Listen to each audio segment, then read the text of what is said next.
When you walk into a financial institution to redeem your Iraqi dinar, the words you choose carry weight far beyond what you might expect.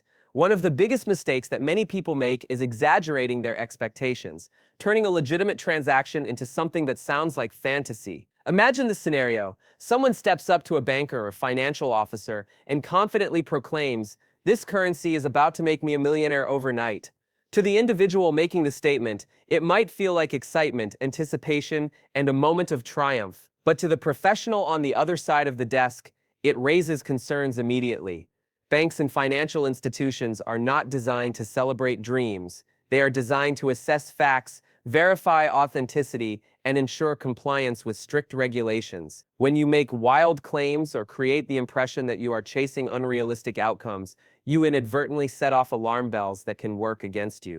Financial officers are trained to spot patterns of behavior that suggest risk. Exaggerated statements are often linked to people who have fallen prey to rumors, scams, or unrealistic promises. The very moment you start to present yourself as someone who believes in the idea of overnight riches, you are categorizing yourself as a risk, not as a serious investor. A bank does not want to be involved in what could be perceived as speculative or delusional activity because that could reflect poorly on their compliance record or even expose them to regulatory scrutiny. This is why it is essential to maintain professionalism in both language and demeanor. When you exaggerate, you not only damage your own credibility, but you also undermine the perceived legitimacy of the transaction itself. If you claim that you will suddenly hold millions of dollars after this exchange, you might be inviting the institution to slow down the process and dig deeper into your personal situation. They may ask unnecessary questions, demand additional documentation, or in some cases even deny service until they feel confident that everything is in order. This is not because the bank wishes to harm you,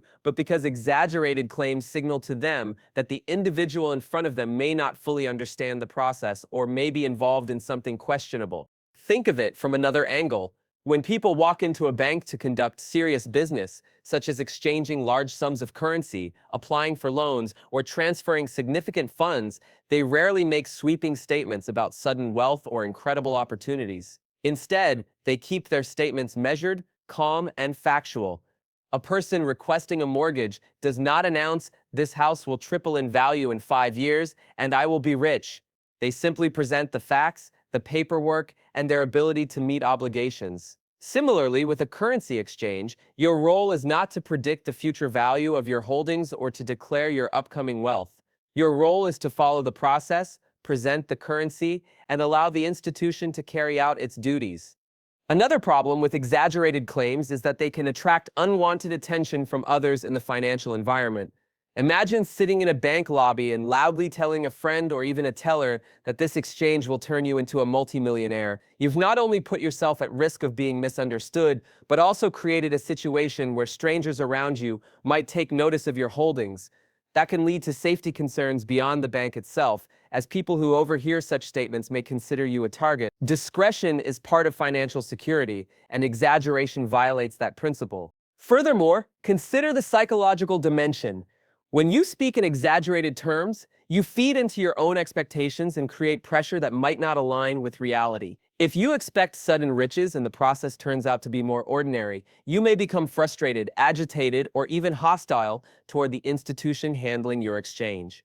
That behavior then further damages your credibility. By avoiding exaggeration, you maintain control over your mindset and keep your expectations grounded, which makes you appear as a composed and responsible individual. From a regulatory standpoint, exaggerated claims may even bring compliance officers into the conversation. In today's financial climate, where anti-money laundering laws and counterterrorism financing protocols are strictly enforced, any unusual behavior can trigger additional reviews. A customer making sweeping promises of instant wealth can easily be flagged as someone whose funds require further scrutiny. This means your transaction could be delayed, documented, or reported for no reason other than careless words. What could have been a straightforward process becomes complicated because of unnecessary exaggeration. Exaggerated claims are also linked to the influence of misinformation. Many investors in the Iraqi Dinar community have been exposed to forums, videos, or social media groups that spread rumors about massive revaluations, secret timelines, and unimaginable profits. When individuals internalize this misinformation and repeat it during a professional transaction, they present themselves as uninformed. A bank officer hearing such claims will not admire the optimism. Instead, they will recognize the signs of someone who has been influenced by unreliable sources. That recognition damages trust in the client, making the bank more cautious in its dealings. The antidote to this problem is simple but requires discipline. Speak only in terms of facts, not predictions. Present your notes, comply with verification requirements, and avoid discussing future values or imagined windfalls. If asked about your intentions, keep your responses professional and minimal. Saying something like, "I am here to exchange these notes according to your policies," demonstrates clarity and responsibility. On the other hand, saying, "This will make me rich forever," signals recklessness. The difference in outcome between those two approaches can be significant. By removing exaggerated claims from your vocabulary, you demonstrate respect for the process, respect for the institution, and respect for your own financial security. You show that you understand the gravity of the exchange and that you are approaching it as a legitimate business transaction rather than a speculative gamble. You project an image of stability and seriousness, which in turn encourages the financial institution to treat you with professionalism and efficiency.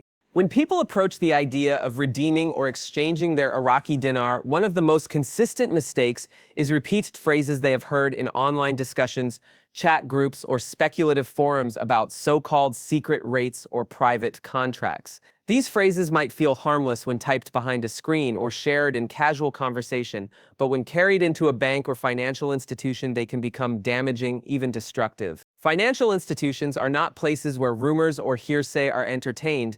They are bound by international law, banking regulations, and compliance frameworks that demand transparency. The moment a client begins to ask for rates that are not publicly posted or insists that a banker honor some insider arrangement, the institution must treat the situation as suspicious. For the person holding the currency, this means more delays, more questions, and the possible loss of trust before the process has even begun. Think about the perspective of the financial officer. They are sitting at their desk with access to official exchange rates that are updated by international systems in real time.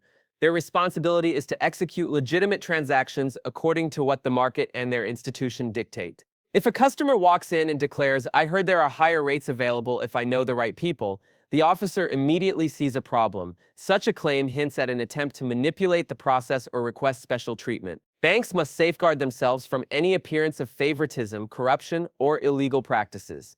If you make statements that sound as if you are expecting secret arrangements, you are presenting yourself not as a responsible client, but as a potential risk. The danger of talking about secret rates goes beyond merely sounding uninformed. In many jurisdictions, attempting to negotiate based on unverified or fabricated information could place you under compliance review. A bank officer who hears you speaking about contract rates that do not exist may suspect you are involved with fraudulent groups.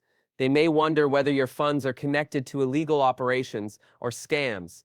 The financial world has zero tolerance for even the appearance of such connections. That means your transaction could be flagged, reported, or held indefinitely.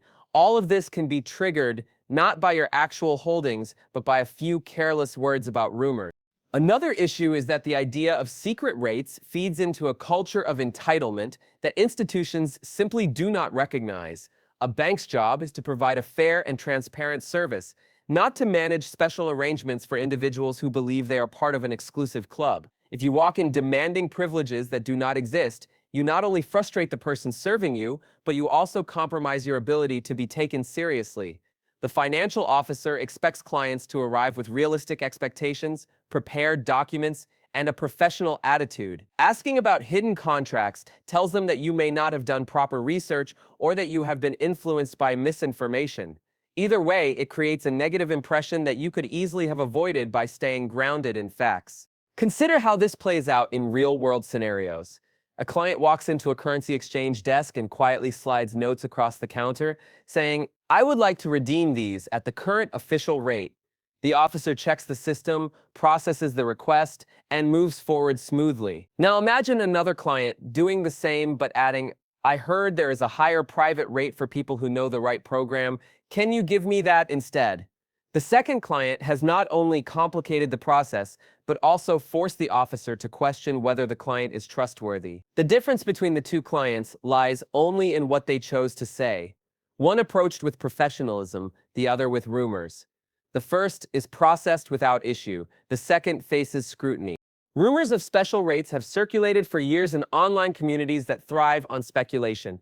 They create excitement and the illusion of privilege, convincing people that they are part of a select few who will benefit more than others. But when you carry this illusion into the professional space of a bank, it unravels immediately. There are no secret exchanges behind closed doors in legitimate financial systems. Everything is recorded, regulated, and transparent. Believing otherwise puts you at risk of being labeled as someone who is unprepared or who does not understand how banking actually works. That label can follow you throughout the transaction and color every interaction you have with that institution. Repeating rumors also exposes you to personal vulnerability. If you talk openly about supposed special arrangements, you signal to others, whether staff, clients, or even bystanders, that you are willing to believe unverified information. That makes you appear as a target for manipulation. Opportunistic individuals can exploit this by offering fraudulent services, promising access to the very secret rates you mentioned, only to take advantage of your trust. By bringing up such rumors in a bank, you demonstrate that you may be susceptible to scams, and that perception alone can undermine your financial security. There is also the matter of respect. Financial professionals dedicate years to understanding compliance, international exchange systems, and regulatory frameworks. When a client walks in repeating baseless rumors, it can be perceived as disrespectful to their expertise. It signals that you do not value their knowledge or their authority because you are prioritizing unverified chatter over official systems. This lack of respect can subtly damage the relationship you need in order to have your exchange process smoothly. The wise approach is to keep every interaction based on what is verifiable and documented. Rates are not secret, they are published. Policies are not hidden, they are explained clearly by the institution. Procedures are not negotiated, they are standardized to protect everyone involved.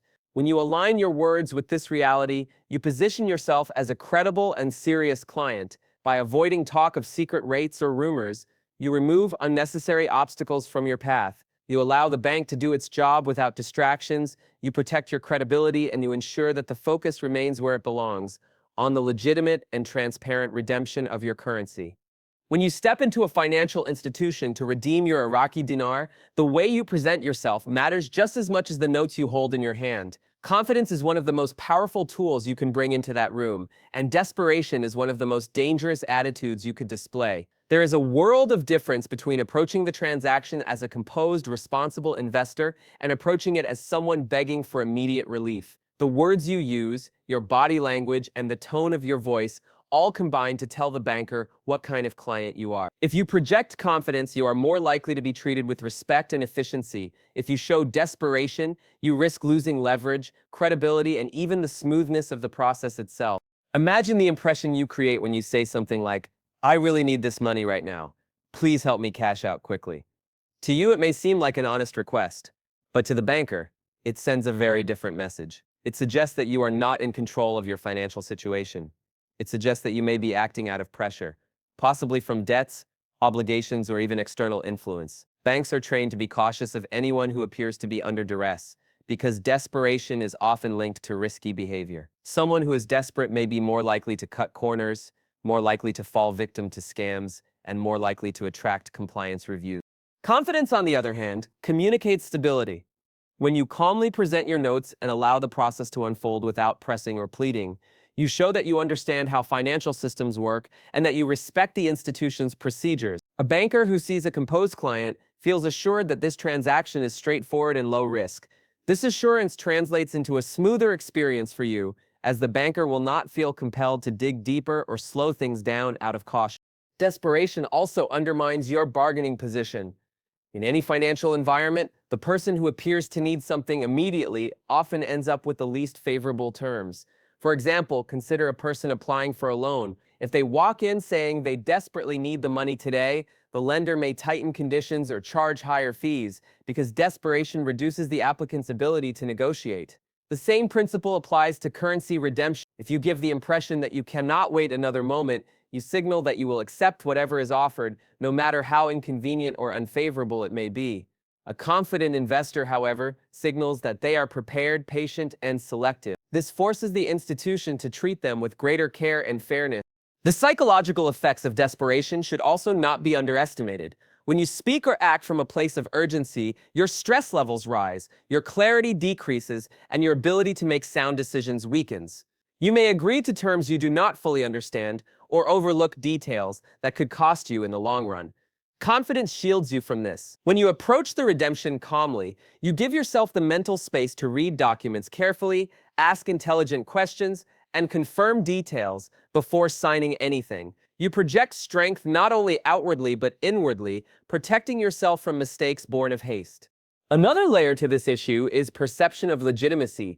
Desperation can look suspicious. If a banker hears you say, "I need this money right now," or "I am in trouble," they may start to wonder why. Are you in debt? Are you being pressured by someone else? Is there a possibility of illegal activity behind your urgency? Banks are not in the business of making judgments about personal hardship, but they are in the business of monitoring for risk. Anything that suggests unusual pressure can raise concerns. This could lead to additional questions, verification steps, or even a report filed with compliance departments. None of this benefits you, and all of it can be avoided if you keep desperation out of your words. Confidence also builds rapport. Professionals respect clients who present themselves as equals in the process. When you stand tall, speak clearly, and avoid pleading, you are telling the banker that you see this exchange as a legitimate business transaction. This earns you respect, and respect often makes the difference between being treated as a burden and being treated as a valued customer. Even small details matter. Making eye contact, listening carefully, and responding thoughtfully create an aura of calm authority. Desperation, by contrast, leads to nervous gestures, rushed speech, and scattered thoughts, all of which weaken the impression you leave. Think about the long-term picture. The exchange of Iraqi dinar may not be a one-time event. You may need to interact with banks again in the future, whether for deposits, investments, or additional redemptions.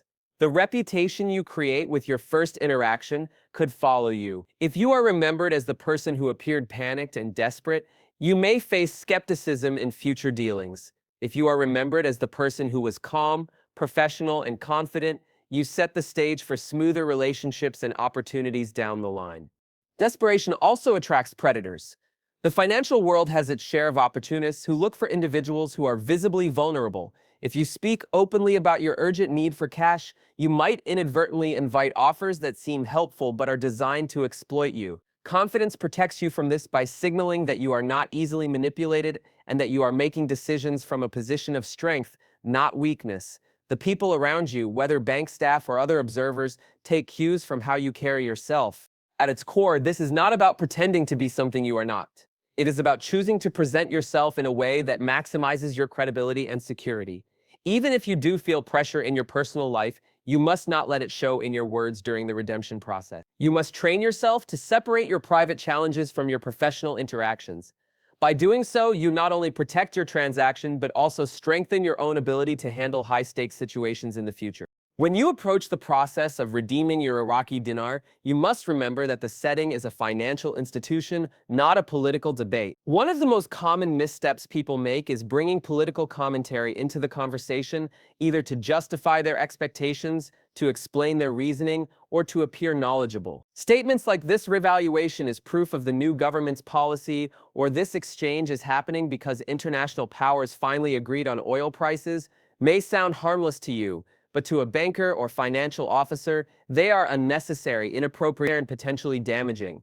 A redemption counter is not the place for opinions on global economics or local government. It is a place for facts, compliance, and professional conduct. The moment politics enters your vocabulary, you risk turning a straightforward financial process into a complicated, suspicious, or uncomfortable exchange. Consider how political commentary is perceived in a banking environment. Financial officers are trained to remain neutral. Their duty is not to engage in debates or to validate a client's political theories. If you start linking your currency exchange to geopolitical events, you force the banker into an awkward position. They cannot agree with you, because agreeing could be interpreted as endorsing an opinion that the bank does not represent. They cannot argue with you, because disagreement creates conflict and damages professional rapport. Instead, they may silently note that you are trying to justify your transaction with unverified or speculative reasoning. That perception immediately weakens your credibility. You appear less like a disciplined investor and more like someone who is motivated by rumors and opinions. Another problem with political commentary is that it can raise unnecessary red flags. When you say something like this revaluation is connected to international policy changes, the banker may start to wonder whether your funds are tied to political activities, lobbying, or even illicit channels. Financial institutions are under strict obligations to monitor for money laundering, terrorism financing, and other suspicious behaviors. Any statement that connects your financial activity to politics can be interpreted as a potential risk. Even if your intention is simply to sound informed, your words may trigger deeper reviews, questions, and delays. In the worst case, your transaction could be frozen until compliance officers are satisfied. All of this can occur because of a careless comment that did not need to be made in the first place. Politics also tends to polarize people. You may believe your comments are neutral, but the person across the desk may have personal views or sensitivities that you do not know about. Banks train their staff to remain professional, but staff are still human. If you begin to express strong opinions about governments, wars, or international alliances, you risk creating tension where none needs to exist. Even subtle discomfort can influence the tone of the interaction and make the banker less cooperative. Financial transactions thrive on neutrality. Anything that introduces division, controversy, or emotion disrupts the process and complicates what should have been simple. There is also the issue of perception from others who might overhear you. In a financial setting, privacy is critical. If you are speaking openly about politics while discussing your currency, you may be drawing unnecessary attention to yourself. Other clients, staff, or even bystanders could overhear your words and make assumptions about your holdings, your beliefs, or your intentions. This exposure is dangerous because it compromises your security. By keeping politics out of the conversation, you protect yourself from being noticed, targeted, or judged. When people bring politics into redemption, it often comes from a desire to explain or validate why they are holding the currency in the first place. They want to prove that they were right, that the global environment has shifted in their favor, and that the investment is not just speculation, but connected to real-world events. While that desire is understandable, it is misplaced in a bank. The banker does not need a history lesson on oil prices, military alliances, or government changes. They need to verify your notes, confirm your identity, and process the transaction according to policy. Anything outside of that is irrelevant and potentially problematic. The best way to demonstrate that you are a serious investor is not to talk about politics, but to act with professionalism, patience, and discretion. There is also a psychological factor to consider. When you speak about politics, you may feel energized, passionate, or even confrontational. These emotions change the tone of your voice, your body language, and your overall demeanor. What could have been a calm and professional exchange suddenly becomes emotionally charged. You may raise your voice, lean forward aggressively, or use gestures that make the banker uncomfortable.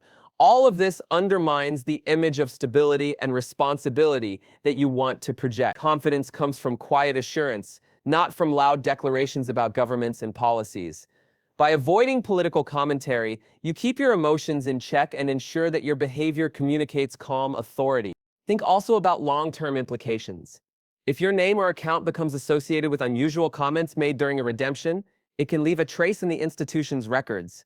Banks keep detailed notes on client interactions, especially when those interactions seem unusual. A remark about political connections or government policy could be logged in your file, making future transactions more complicated. What you say in that one moment may follow you for years in ways you cannot predict. Protecting your reputation with the institution means keeping your language clean of anything that could be seen as controversial or speculative. The wisest approach is to separate your personal beliefs from your professional interactions. You may have strong opinions about the Middle East, about international trade, or about the politics surrounding the Iraqi economy, but those opinions belong in private conversations, not in a bank. At the counter, your task is simple. Present your notes, comply with requirements, and complete the exchange. Nothing else is necessary. Every extra word you speak increases the chance of misunderstanding, and political words carry the highest risk of all.